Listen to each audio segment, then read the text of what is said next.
नमस्कार। आज 8 फरवरी 2026 है। आज हम जनवरी और फरवरी 2026 के कुछ ऐसे स्रोतों पर गौर कर रहे हैं जो दुनिया भर में हो रही बड़ी उथल-पुथल की एक तस्वीर दिखाते हैं। हमारे सामने सामरिक विश्लेषण की कुछ रिपोर्ट्स हैं और ये तस्वीर वाकई दिलचस्प है। बिल्कुल। एक तरफ जापान में एक ऐसी चुनावी जीत हुई है जो शायद इतिहास बदल दे, तो दूसरी तरफ भारत के बजट में कुछ ऐसे ऐलान हुए हैं जो देश की पहचान ही बदल देने का दावा करते हैं। हाँ, और सवाल यही है कि क्या ये सब आपस में जुड़ा हुआ है। वही तो हमारा काम है, इन सभी स्रोतों को खंगालकर वो सबसे जरूरी बातें निकालना जो हमें पूरी कहानी बताती हैं। चलिए फिर शुरू करते हैं। ठीक है, तो चलिए इसे खोल कर देखते हैं। कहानी की शुरुआत करते हैं 8 और 9 फरवरी 2026 के सिर्फ 24 घंटों से। इस एक दिन में ही दुनिया भर में सत्ता के समीकरण तेजी से बदल रहे थे। 24 घंटे। सबसे पहले जापान। वहां हुए स्नैप इलेक्शन में प्रधानमंत्री सनाई तकाइची की पार्टी एलडीपी को एक ऐतिहासिक सुपर मेजॉरिटी मिली है। 465 में से 316 सीटें। हाँ, अब देखिए, सरकारें तो बनती रहती हैं, बहुमत भी मिलता है, इसमें इतना खास क्या है? इसमें खास ये है कि ये सिर्फ एक चुनावी जीत नहीं है, ये जापान के लिए 70 साल से ज्यादा पुरानी अपनी पहचान बदलने का एक दरवाजा है। 70 साल से ज्यादा? हाँ, 1947 में दूसरे विश्व युद्ध के बाद जो जापान का शांतिवादी संविधान बना था, उसे आज तक कभी बदला नहीं गया। अच्छा। उस संविधान के तहत जापान आधिकारिक तौर पर सेना नहीं रख सकता, और इस सुपर मेजॉरिटी का मतलब है कि तकाइची प्रशासन के पास अब पहली बार उस संविधान में संशोधन करने की ताकत है। अच्छा, तो इसका मतलब जापान अब आधिकारिक तौर पर अपनी सेना बना सकता है? बिल्कुल। ताइवान को लेकर चीन के साथ जो तनाव चल रहा है, उसे देखते हुए तो ये एक बहुत बड़ा कदम होगा। ये सिर्फ एक घरेलू बदलाव नहीं, बल्कि पूरे हिंद प्रशांत क्षेत्र के लिए एक भू राजनीतिक भूकंप जैसा है। जापान का रक्षा खर्च बढ़ना और सेना को मान्यता देना इस पूरे इलाके में शक्ति संतुलन को बदल देगा। और ये सब सिर्फ 24 घंटे के अंदर हो रहा है। हाँ। इसी दौरान यूरोप में भी एक अलग ही कहानी चल रही थी। पुर्तगाल में एंटोनियो जोसेफ सेग्रो की भारी जीत हुई, जो दिखाता है कि लोग आर्थिक स्थिरता चाहते हैं। सही बात है। लेकिन दूसरी तरफ यूके में प्रधानमंत्री के एक बड़े सहयोगी को जेफरी एप्स्टीन जाइलों से जुड़े खुलासों के कारण इस्तीफा देना पड़ा। तो एक तरफ स्थिरता की मांग, दूसरी तरफ स्कैंडल से उथल-पुथल। बिल्कुल। और यही विरोधाभास हमें मध्य पूर्व में भी दिखता है। 8 फरवरी को ही इजरायली सुरक्षा कैबिनेट ने वेस्ट बैंक पर अपना प्रशासनिक और सुरक्षा नियंत्रण बढ़ाने के लिए नए नियम मंजूर किए। फिलिस्तीनी राष्ट्रपति ने इसे बस्तियों को कानूनी जामा पहनाने की एक खतरनाक कोशिश कहा है। और इसी बीच ईरान का क्या? ईरान का रवैया तो और भी दिलचस्प है। एक तरफ वो नोबेल शांति पुरस्कार विजेता नरगिस मोहम्मदी को 7 साल की अतिरिक्त जेल की सजा सुनाता है, और दूसरी तरफ मस्कट में परमाणु वार्ता के लिए तैयार होने का संकेत भी देता है। मतलब एक तरह की दोहरी रणनीति। बिल्कुल। अपने देश के अंदर सख्ती और दुनिया के सामने बातचीत का दिखावा। ये तो दुनिया भर की उथल-पुथल की बात हुई, लेकिन इसी दौरान भारत में भी एक अलग ही कहानी चल रही थी, जो सिर्फ राजनीति की नहीं बल्कि संस्कृति और तकनीक की भी थी। आप प्रधानमंत्री मोदी की मलेशिया यात्रा की बात कर रहे हैं? हाँ, सेमीकंडक्टर, रक्षा और स्वास्थ्य सेवा में सहयोग की बड़ी-बड़ी बातें हुई। लेकिन एक बात मुझे थोड़ी अजीब लगी। क्या? प्रधानमंत्री ने वहां साझा तमिल विरासत और एमजीआर के गीतों का उल्लेख किया। मतलब सेमीकंडक्टर डील की बात करते करते अचानक पुराने गानों का जिक्र। हाँ, पहली नजर में ये थोड़ा अजीब लग सकता है ना? हाँ, लेकिन कूटनीति में ये बहुत सोचा समझा कदम है। इसे सॉफ्ट पावर कहते हैं। Soft power. आप स्टील और चिप्स के सौदे तो कर सकते हैं, लेकिन जब आप कहते हैं कि हम और आप एक ही संगीत सुनते हैं, हमारी जड़ें एक हैं, तो आप एक भावनात्मक संबंध बनाते हैं जो किसी भी डील से ज्यादा मजबूत होता है। अच्छा। ये संदेश देता है कि हमारा रिश्ता सिर्फ लेन देन का नहीं, बल्कि आपसी सम्मान और समझ का है। और तकनीक की बात करें तो उसका दोहरा पहलू भी दिख रहा है। एक तरफ हम सेमीकंडक्टर की बात कर रहे हैं, दूसरी तरफ मुंबई पुलिस की एक रिपोर्ट है कि लॉरेंस गैंग जैसे आपराधिक गिरोह अब वीओआईपी कॉल का इस्तेमाल कर रहे हैं। हाँ, वीओआईपी कॉल यानी इंटरनेट से की जाने वाली कॉल्स, जिन्हें पारंपरिक तरीकों से ट्रैक करना लगभग नामुमकिन है। और वो नए लड़कों को भी भर्ती कर रहे हैं। हाँ, जिनका कोई पिछला आपराधिक रिकॉर्ड नहीं है। ये दिखाता है कि जैसे जैसे सुरक्षा एजेंसियां अपग्रेड होती हैं, अपराधी भी उतने ही शातिर हो जाते हैं। दिलचस्प है कि राष्ट्रीय सुरक्षा के स्तर पर भी तकनीकी समस्या और समाधान दोनों हैं। मतलब? राष्ट्रीय सुरक्षा सलाहकार अजीत डोभाल की कनाडा यात्रा के बाद दोनों देश सूचना साझा करने के लिए सुरक्षा संपर्क अधिकारी तैनात करने पर सहमत हुए। ये एक शांत लेकिन बहुत महत्वपूर्ण कदम है।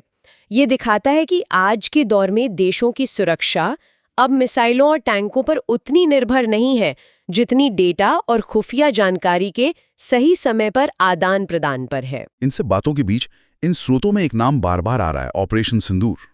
सुनने में बहुत नाटकीय लगता है। ये क्या था? ऑपरेशन सिंदूर 2025 में भारत और पाकिस्तान के बीच हुए एक बड़े सैन्य संघर्ष का कोड नेम था। अच्छा।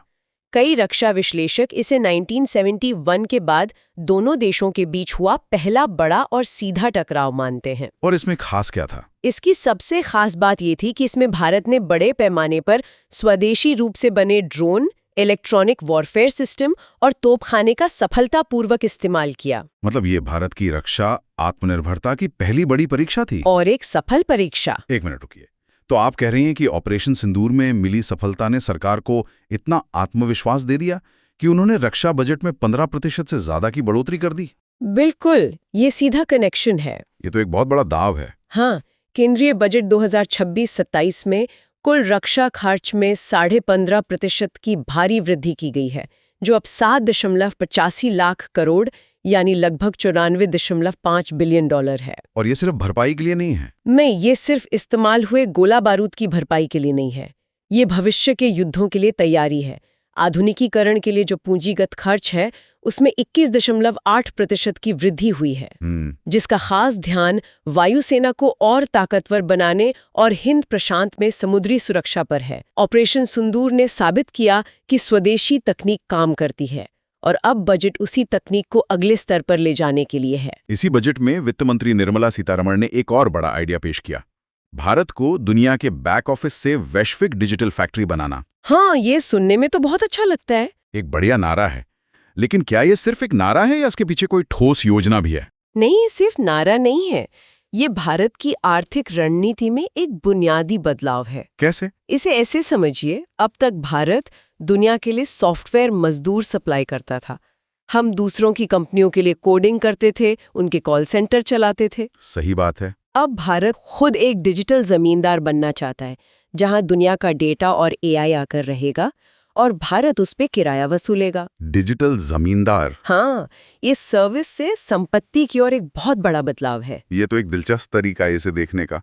तो इस योजना के स्तंभ क्या हैं? इसके 3 मुख्य स्तंभ हैं। पहला है सिलिकॉन आत्मनिर्भरता, यानी सेमीकंडक्टर चिप्स। बिल्कुल। इसके लिए इंडिया सेमीकंडक्टर मिशन के दूसरे चरण ISM 2.0 के लिए 76,000 करोड़ रुपए दिए गए हैं। लक्ष्य है 2030 तक भारत के सेमीकंडक्टर बाजार को 2 गुना करके 20 बिलियन तक पहुंचाना। और दूसरा स्तंभ, ये जरूर उन खनिजों से जुड़ा होगा जिनके बिना ये चिप्स बन ही नहीं सकते। एकदम सही पकड़ा। दूसरा स्तंभ है दुर्लभ खनिजों की सुरक्षा। AI, इलेक्ट्रिक वाहन और हाईटेक मैन्युफैक्चरिंग के लिए मोनाजाइट जैसे कुछ खास खनिज बहुत जरूरी हैं। और इन पर अभी चीन का दबदबा है। सही। तो इस निर्भरता को कम करने के लिए केरल, तमिलनाडु, उड़ीसा और आंध्र प्रदेश के तटीय इलाकों में एक रेयर अर्थ कॉरिडोर बनाया गया है। ये अपनी सप्लाई चेन को सुरक्षित करने की एक रणनीतिक कोशिश है। ठीक है, चिप्स हो गए, उनके लिए कच्चा माल हो गया। तीसरा स्तंभ क्या है? तीसरा स्तंभ शायद सबसे क्रांतिकारी है।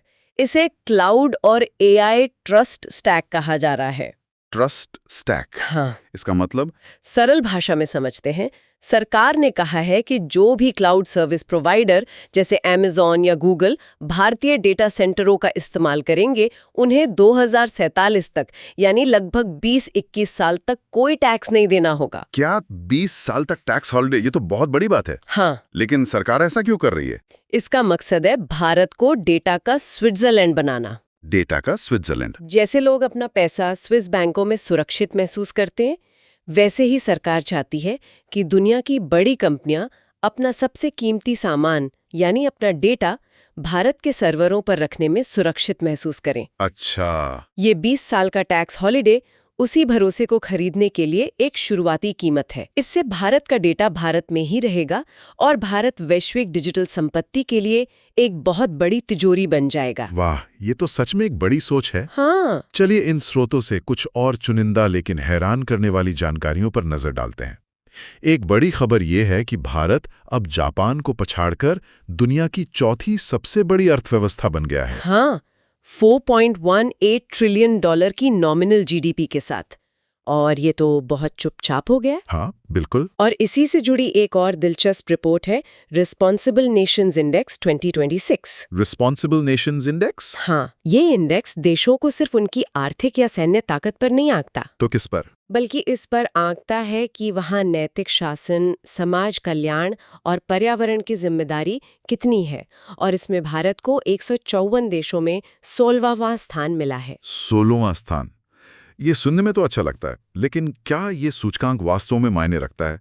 जब सीमा पर तनाव हो तो क्या कोई इस बात की परवाह करता है कि हमारी नैतिक शासन की रैंकिंग क्या है? ये एक बहुत अच्छा सवाल है। सीधी लड़ाई में शायद नहीं, लेकिन आज की दुनिया में सब कुछ सीधी लड़ाई नहीं है। जब कोई बहुराष्ट्रीय कंपनी ये फैसला करती है कि उसे अपनी अगली फैक्ट्री कहाँ लगानी है, तब इस तरह की रैंकिंग बहुत मायने रखती है। ये देश की सॉफ्ट पावर और विश्वसनीयता को दिखाता है। और इस लिस्ट में हम दूसरों के मुकाबले कहाँ हैं? भारत अमेरिका जो 66वें स्थान पर है, चीन 68वें और जापान 38वें से काफी आगे है। ये अपने आप में एक बहुत बड़ा बयान है। कुछ और छोटी बड़ी खबरें भी हैं।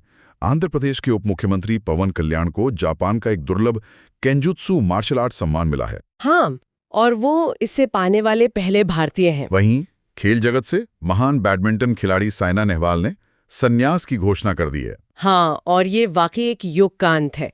मुझे याद है जब उन्होंने ओलंपिक में पदक जीता था तो पूरे देश में बैडमिंटन रैकेट की बिक्री बढ़ गई थी। उन्होंने एक पूरी पीढ़ी को प्रेरित किया। बिल्कुल। और विज्ञान के क्षेत्र में भी एक बड़ी सफलता मिली है।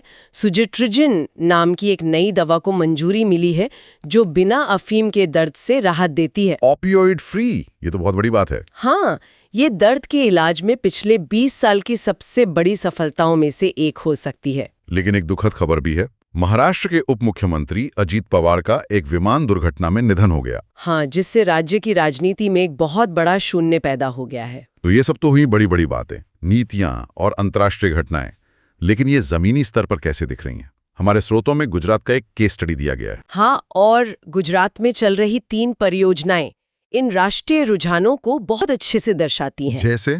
पहली है कलोल में बन रही अंतर्राष्ट्रीय मेडिसिटी। ये दुबई हेल्थ केयर सिटी की तर्ज पर 13,000 करोड़ रुपए के निवेश से बनाई जा रही है। अच्छा, तो मेडिकल टूरिज्म पर फोकस है। बिल्कुल। लक्ष्य है गांधीनगर अहमदाबाद को मेडिकल टूरिज्म का एक वैश्विक हब बनाना। और दूसरी परियोजना है भारत टैक्सी। हाँ, भारत टैक्सी।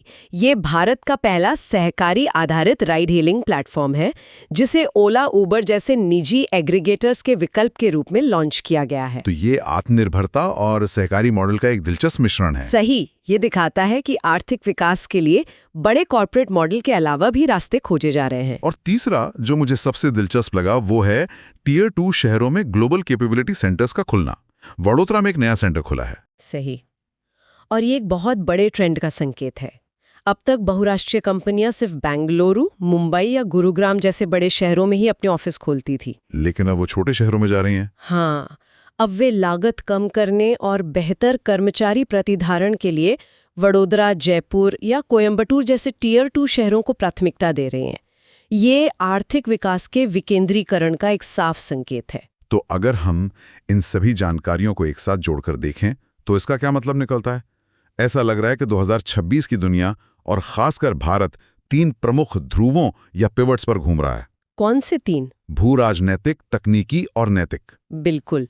भू राजनीतिक ध्रुव हमें जापान जैसे देशों में स्थिर बहुमत वाली सरकारों के रूप में दिखता है जो उन्हें लंबी अवधि के साहसिक फैसले लेने की क्षमता देता है। और भारत में रक्षा बजट में भारी बढ़ोतरी भी इसी का एक हिस्सा है। हाँ। और तकनीकी ध्रुव तो भारत के डिजिटल फैक्ट्री बनने के महत्वाकांक्षी बजट में बिल्कुल साफ है। हाँ, सिलिकॉन आत्मनिर्भरता से लेकर डेटा को स्विट्जरलैंड जैसी सुरक्षा देने तक सब कुछ उसी दिशा में है। लेकिन मेरे हिसाब से नैतिक ध्रुव सबसे दिलचस्प है। जैसा कि रिस्पॉन्सिबल नेशंस इंडेक्स में भारत की ऊंची रैंकिंग से पता चलता है, ये उस पारंपरिक सोच को चुनौती देता है कि केवल सैन्य और आर्थिक शक्ति ही मायने रखती है। सही। ये सूचकांक बताता है कि सॉफ्ट पावर यानी नैतिक शासन, सामाजिक कल्याण और पर्यावरण के प्रति जिम्मेदारी भी वैश्विक कूटनीति में एक महत्वपूर्ण मुद्रा बनती जा रही है। तो हम श्रोताओं के लिए एक सवाल छोड़ जाते हैं। जैसा कि हम देख रहे हैं, देश अपनी सैन्य और तकनीकी शक्ति तो बढ़ा ही रहे हैं, लेकिन क्या नैतिक शासन और समावेशी विकास एक नई तरह की महाशक्ति बन रहे हैं? या फिर हार्ड पावर यानी सैन्य और आर्थिक ताकत की दुनिया में यह हमेशा एक दोयम दर्जे की चिंता ही रहेगी। बिल्कुल। 2026 में किसी राष्ट्र की असली ताकत को क्या परिभाषित करता है? सैन्य शक्ति, तकनीकी नवाचार, या फिर अपने नागरिकों की भलाई करने और दुनिया के सामने एक जिम्मेदार देश के रूप में खड़े होने की क्षमता? कोई पॉइंट अच्छा लगा हो कमेंट में बता देना, और कौन सी बुक या कौन सा टॉपिक नेक्स्ट देखना चाहते हो वो भी लिख देना। और हाँ, अगर वीडियो पसंद आया हो तो लाइक, कमेंट, शेयर और सब्सक्राइब जरूर करें।